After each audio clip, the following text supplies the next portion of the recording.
Sumatera Barat selalu menarik untuk ditelusuri. Salah satunya jembatan unik Akar Bayang. Jembatan yang terbentuk dari dua jalinan akar yang tumbuh ini terletak sekitar 88 km dari Kota Padang.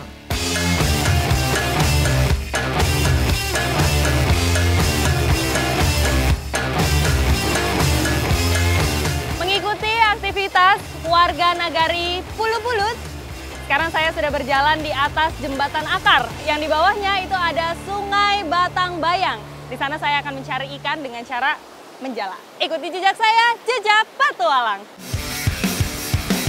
Jembatan ini memiliki panjang 25 meter dan lebar 1,5 meter. Dan sudah ada semenjak tahun 1890. Agar memperbesar peluang untuk mendapatkan ikan, kami berbagi lokasi. Target kita adalah mencari ikan gariang. Memang dia hidupnya itu di sungai arus deras. Cuma belum dapat nih. Waktu yang tepat untuk menjaring ikan biasanya di pagi atau sore hari.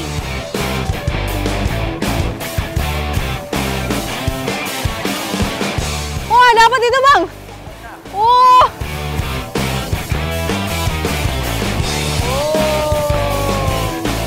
Dapat satu ikan gariangnya nih. Memang rata-rata ukuran ikan gariang sebesar ini ya? Iya, Kak.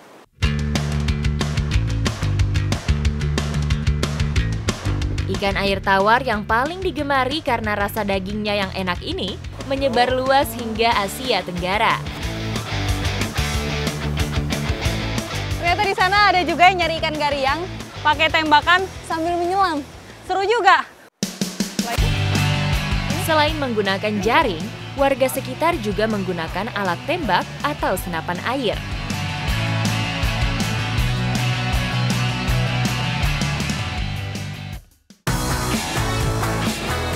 Sementara di Kampung Sarugo, Kabupaten Limah Kota, saya diajak warga mencari ikan gariang di salah satu lubuk larangan. Sungai di Lubuk Liwang ini sudah lama dijadikan lubuk larangan atau tidak boleh ditangkap dalam waktu tertentu. Hari ini saya merasa beruntung, diizinkan oleh warga untuk menangkap ikannya.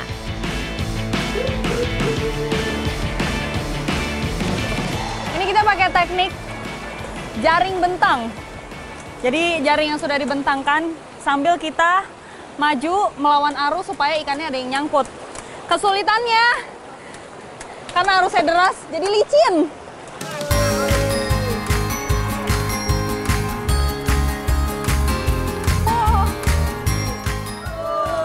Awas, awas.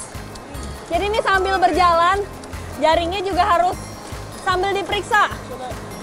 Jangan sampai yang bagian bawahnya itu terlepas supaya ikannya juga nggak lolos.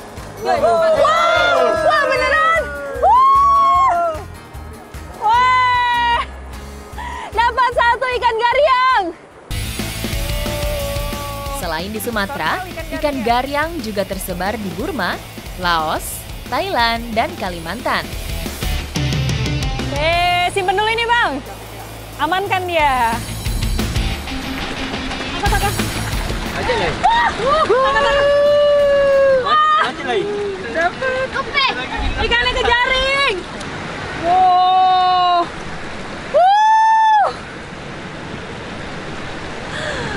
Lumayan besar. Ini lebih besar dari yang tadi kita dapat ya? Iya. Gemuk nih dia. Oke.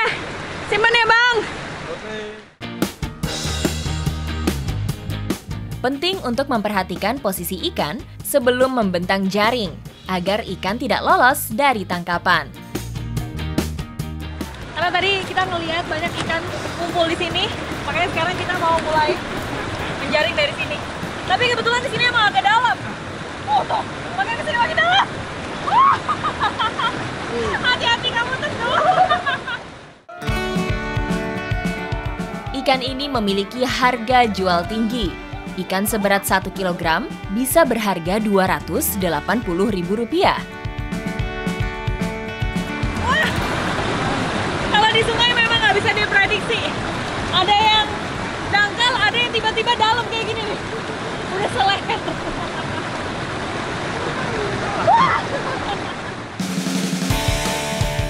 Beberapa ikan sudah berhasil kami tangkap. Selanjutnya akan kami olah menjadi masakan yang menggugah selera.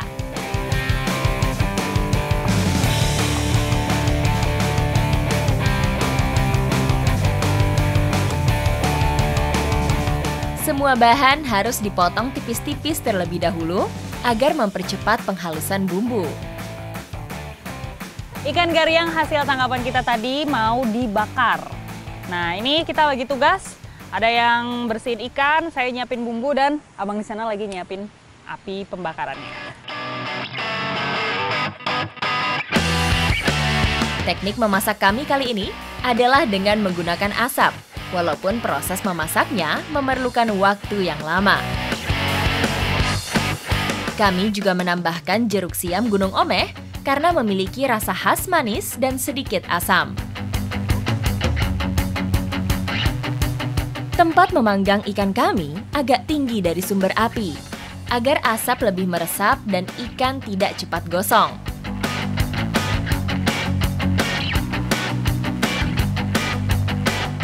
Sengaja memang pakai batok kelapa supaya nanti saat menjadi bara dia bisa lebih awet dan juga menghasilkan aroma yang khas.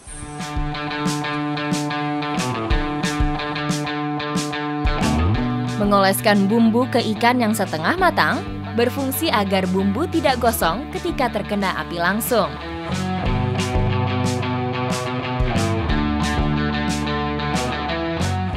Wah, ini ikan gariang terbesar yang pernah saya makan. Tuh, lihat, kalau dibandingin hampir semuka saya. Ini panjangnya mungkin kurang lebih ada kali ya 30 cm. Makin gak sabar buat makan. Ikan gariang sebesar ini memerlukan usia yang panjang dan dapat bertahan hidup sampai besar karena dijaga oleh masyarakatnya.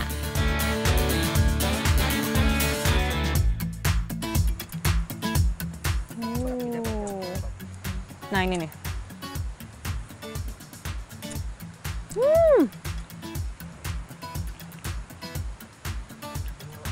Ini daging ikannya empuk banget. Terus rasanya juga masih ada manis-manisnya dan juga masih segar pastinya. Cuma memang di bagian pinggir itu ada duri-duri halus, jadi kita harus hati-hati. Menurut cerita masyarakat, zaman dahulu ikan ini sebagai makanan para raja dan dipercaya dapat meningkatkan stamina.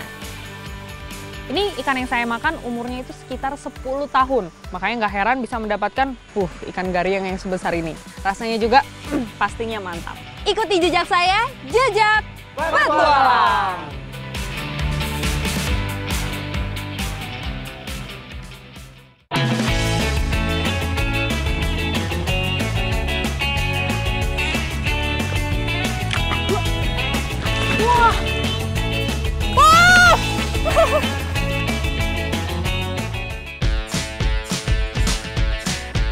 Kampung Seribu Atap memiliki hasil pertanian yang cukup dikenal masyarakat luas berupa jeruk manis segar.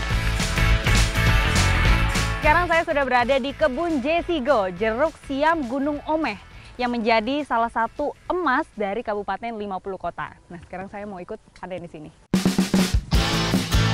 Jesigo mulai dikembangkan sekitar tahun 1984 oleh Tengku Yanis Jorong Longkuang, Koto Tinggi. Ciri-ciri jeruk Jesigo memiliki rasa manis, aroma harum, kulitnya mengkilat dan berpori. Kenapa disebut emas dari 50 kota? Karena memang jeruk ini tuh berharga. Dulunya memang jarang dan memiliki nilai jual yang tinggi. Di samping kualitas dan rasanya yang enak, jeruk terbaik hanya dipanen pada usia 8,5 bulan dan saat panen tidak semua buah dipetik. Pemotongan daun bertujuan agar nutrisi tanaman dapat terserap, sehingga pembesaran buah lebih optimal.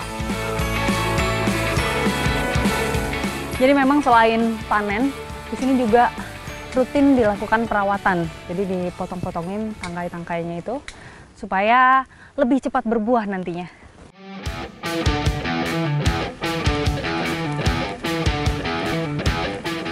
Di atas banyak yang bisa dipanen. Kayak ini saya naik bisa nih. Wih, bisa ternyata. Jeruk siam Gunung Omeh tidak memiliki duri di batangnya, jadi aman untuk dipanjat.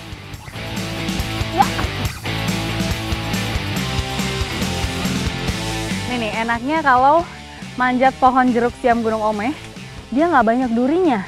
Karena tadi saya manjat dari bawah itu aman aja, nggak kena duri.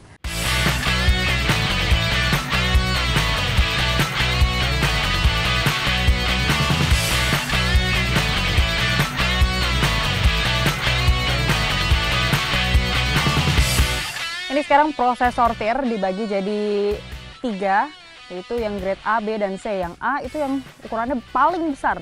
Ini nih. Per kilonya itu bisa mencapai 6 biji jeruk. Kalau yang sedang itu sekitar 7 biji. Ada juga lagi yang, nah ini nih, paling kecilnya. Itu mungkin bisa 8 biji per kilonya. Sayangnya, serangan lalat buah sempat membuat sebagian besar petani jeruk berpindah ke tanaman yang lain karena mengalami kerugian. Lumayan juga nih banyak. Panen hari ini sudah mencapai kurang lebih 200 kilo. Bu, tapi kalau misalnya saya mau bawa terus saya olah boleh kan Bu? Boleh. Nih jeruknya mau saya bawa dan diolah. Kira-kira seperti apa? Ikuti jejak saya, jejak petualang. Sebelum mengolah jeruknya, kami akan mengambil beberapa bahan dari alam terlebih dahulu. Ijuk atau lidi aren ini akan kami gunakan sebagai alat pengaduk teh telur atau minuman khas Minang.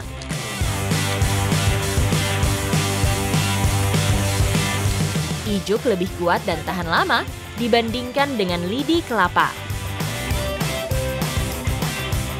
Gula merah di Kampung Sarugo menggunakan air dari sadapan bunga aren yang dimasak dalam jangka waktu tertentu dan ketika mengental dicetak menggunakan potongan bambu. Pembuatan gula aren menjadi salah satu mata pencaharian bagi warga Sarugo. Ini kelihatan di depan saya sudah ada gula aren yang tercetak. Saya mau bawa satu untuk membuat minuman khas Minang. Gula aren alami ini juga banyak diburu wisatawan atau warga yang berkunjung ke desa.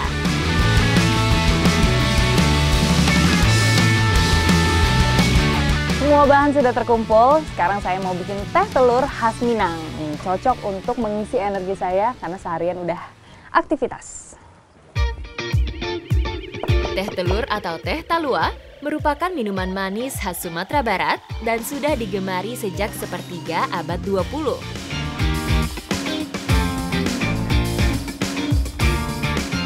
Gula aren perlu diserut agar mudah larut ketika diaduk. Oke. Lidi aren yang berbentuk seperti sapu kecil berfungsi sebagai pengaduk. Semakin banyak lidi, semakin banyak juga udara yang terperangkap. Teh telur lebih cepat berbusa dan mengembang. Sebagai tambahan, seduh teh menggunakan air panas tanpa perlu ditambahkan gula.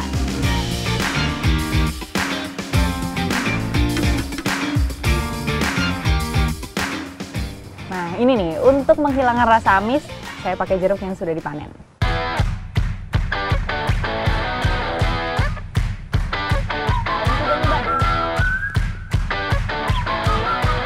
Perpaduan teh dan jeruk dapat mengurangi rasa dari telur.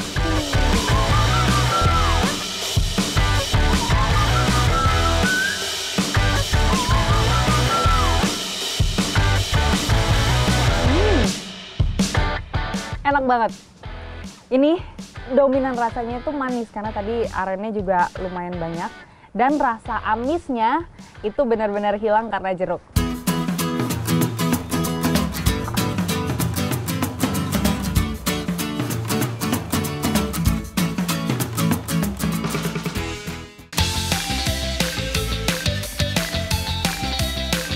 Rumah gadang sebagai salah satu kebanggaan Indonesia, terutama bagi masyarakat Minangkabau di Sumatera Barat. Kampung Sarugo atau Kampung Saribu Gonjong terletak di Kabupaten 50 Kota dan memang wilayah ini dikelilingi oleh rumah gadang. Ikuti jejak saya, jejak petualang. Atap gonjong yang berbentuk mirip seperti tanduk kerbau juga dirancang untuk menyesuaikan iklim tropis. Bangunan ini juga dapat menahan gempa yang sering melanda wilayah Sumatera Barat. Dahulu atap gonjong hanya digunakan oleh rumah gadang yang berada di dataran tinggi. Namun berkat warga Minang yang merantau, kini atap gonjong menjadi simbol bahwa mereka adalah warga keturunan Minang. Selain rumah gadang, di sini juga setiap rumah memiliki lumbung padi. Nih, kayak yang ada di belakang saya, yang ini biasanya untuk menyimpan padi dalam jangka waktu yang lebih sedikit atau untuk kebutuhan sehari-hari. Kalau yang di sebelah sana, itu biasanya untuk menyimpan padi dalam jangka waktu yang lama.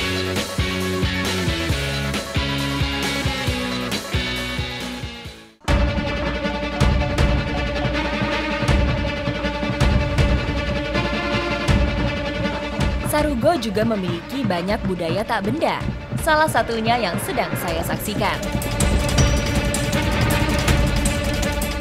Kesenian dari Sumatera Barat yang masih dilestarikan sampai sekarang yaitu namanya adalah Silek Lonyah atau silat lumpur. Pertunjukan ini biasanya diadakan setelah panen sawah dan sebelum membajak sawah. Sehingga ketika terjatuh, lumpur dapat menahan badan pemain. Bang, udah selesai, saya boleh ikutan? Boleh. Oke. Gerakan yang diperagakan silat lanyah merupakan turunan dari gerakan silat dari Minangkabau. Tetapi ada sedikit perbedaan dalam langkah atau gerak dari silat tersebut.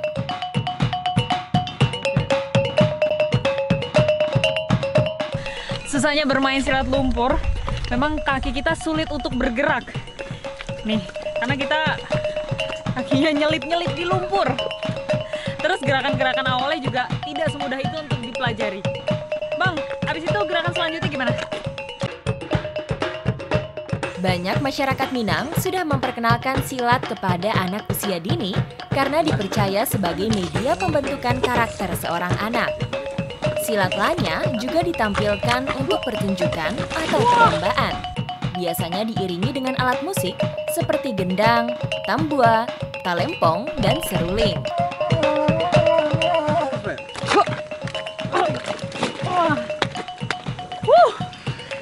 Ini percobaan pertama tadi saya belajar untuk menangkis. Memang banyak sekali langkah-langkah yang harus dipelajari untuk belajar silat lumpur. Saluang atau seruling merupakan alat musik tiup tradisional khas Minangkabau. Wah, ini dia ikan patinnya. Petualangan saya lanjutkan ke Wonogiri. Menjejakkan kaki di daerah selatan kabupaten yang terkenal sebagai kota gaplek ini, saya langsung merasakan keseruan panen raya ikan patin.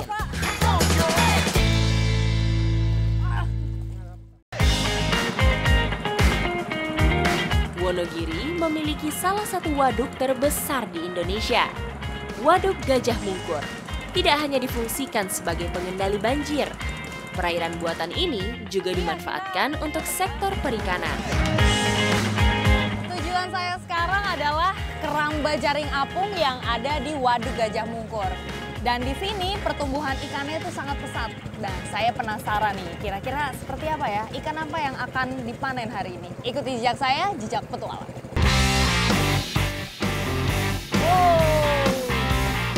Dan sudah sampai di kerambanya. Besar sekali loh ini. Sebelah mana, Mbak? Menyusuri waduk seluas 8.800 hektar ini, sejauh mata memandang, kita akan disuguhi hamparan ribuan keramba ikan. Semenjak didirikan, Waduk Gajah Mungkur banyak mengubah profesi masyarakatnya menjadi pembudidaya ikan. Cara panen patin di sini Yaitu pakai jaring terus dibantu dengan bambu, ditarik sampai ke ujung, baru nanti mulai diambilin ikan patinnya. Ikan patin adalah salah satu jenis ikan tawar yang banyak dibudidayakan oleh para petani di sini. Selain cocok dengan lingkungannya, patin juga memberi keuntungan yang cukup besar dibanding jenis ikan lainnya. Ikannya mulai kelihatan nih. Mana nih yang bisa diambil? Fungsinya ini ya, yang terakhir. Berarti sisa berapa?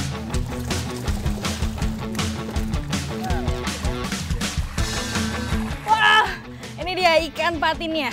Ini beratnya kurang lebih 5 ons dan menjadi ukuran standar untuk dikonsumsi.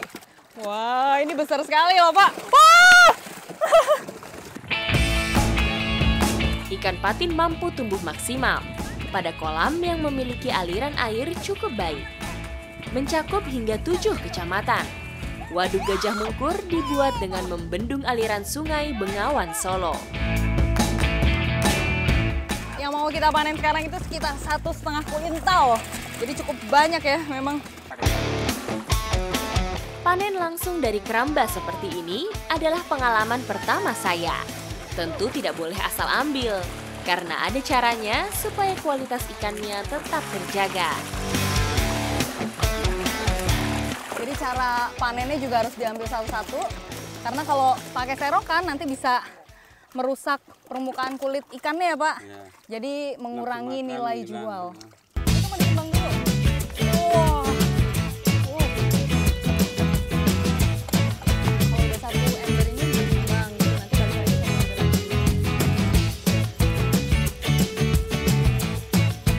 Panen besar dan pemanfaatannya selalu menjadi daya tarik bagi saya. Ya. Karena setiap daerah pasti selalu menawarkan sesuatu yang berbeda sesuai dengan karakteristiknya. Habis panen gak lengkap rasanya kalau saya nggak nyobain ikan patin ini. Nah sekarang mau dibersihin dulu sebelum lanjut dimasak.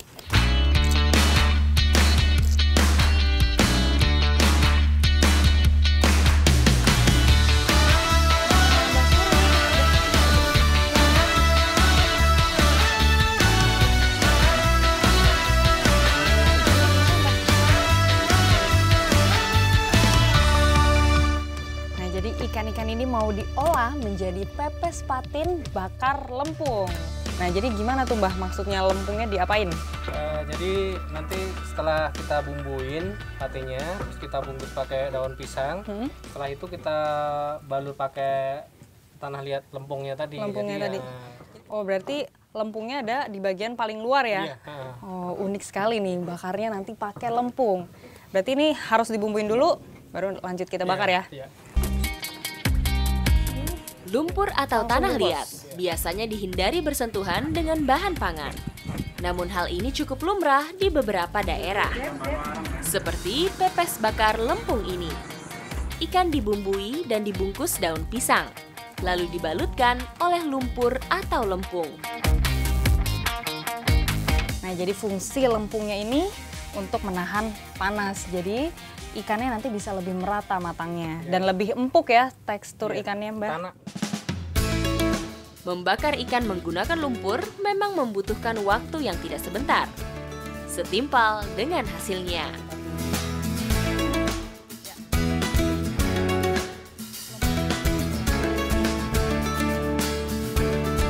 Lempung yang telah kering dan merekah menjadi tanda bahwa ikan telah matang.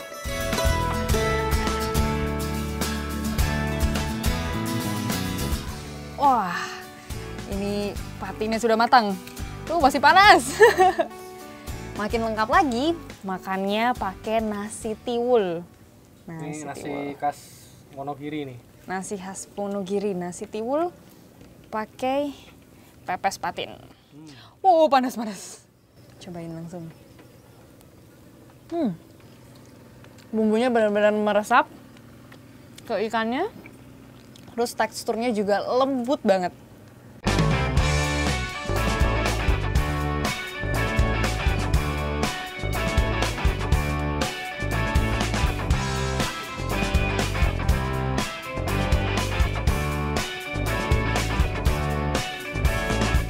secara potensi perikanan di Indonesia menjadi yang terbesar di dunia. Makanya nggak heran kalau ikan menjadi lauk yang paling favorit dan digemari oleh masyarakat sekitar. Ikuti jejak saya, jejak petualang. Makan lagi, Pak. Ayo.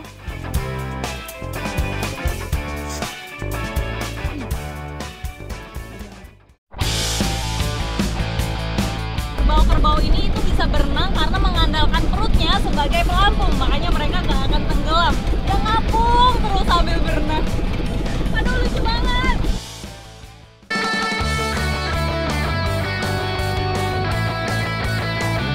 Dari Jawa Tengah, saya kembali melanjutkan petualangan ke Provinsi Nusa Tenggara Barat.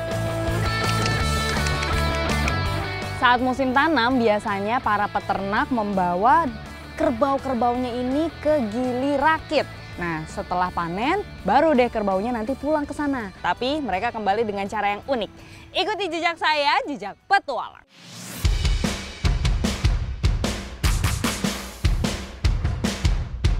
Jadi cara kerbau ini menyeberang, harus ada 1 atau 2 kerbau yang diikatkan di perahu. Dan kerbaunya itu juga tidak bisa kerbau sembarangan. Harus yang sudah tua. Seperti dia ini nih, kelihatan dari tanduknya sudah yang paling panjang. Karena dari tanduknya saya bisa ngitung nih umurnya kira-kira berapa. Tuh kelihatan dari yang timbul-timbul. Jadi kalau dia udah diikat, nanti teman-teman yang lain mengikuti juga dia berenang.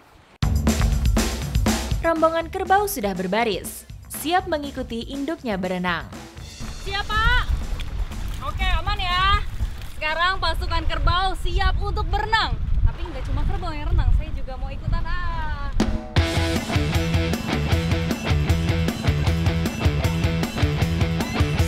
Pasukan kerbau siap jalan. Saya mau merasakan sensasi berenang di atas kerbau. Oke, ayo jalan.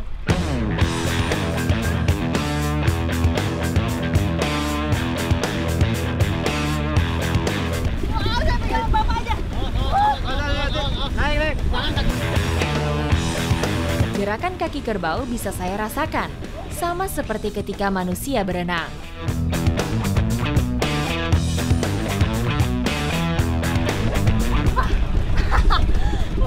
Bentar.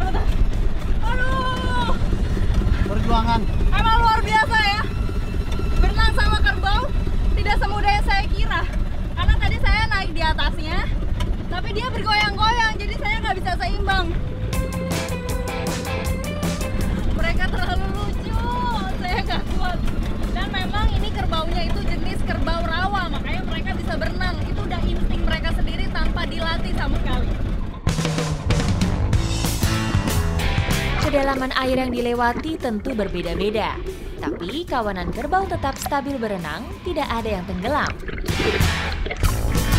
Dan menurut warga setempat, kerbau-kerbau ini itu bisa berenang karena mengandalkan perutnya sebagai pelampung. Makanya mereka nggak akan tenggelam. Dia ngapung terus sambil berenang.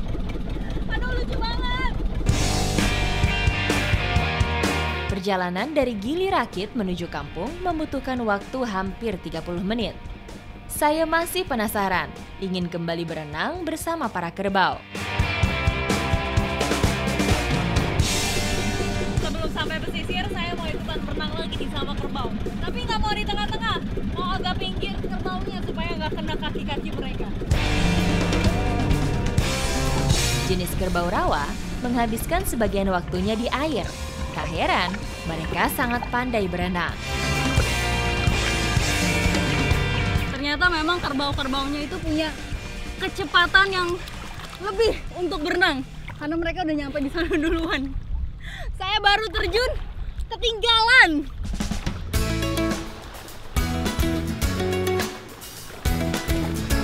Mereka semua udah berhasil dikumpulkan karena tadi kan mereka mencar-mencar. Dan habis ini mereka akan dibawa ke kandang mereka.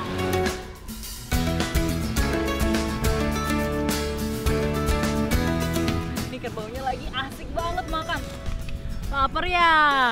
Emang sih abis berenang tuh enaknya makan. Dan pertama kalinya saya tadi melihat kerbau berenang. Bahkan saya bisa ikutan berenang bareng. Itu seru banget. Ikuti jejak saya, jejak petualang.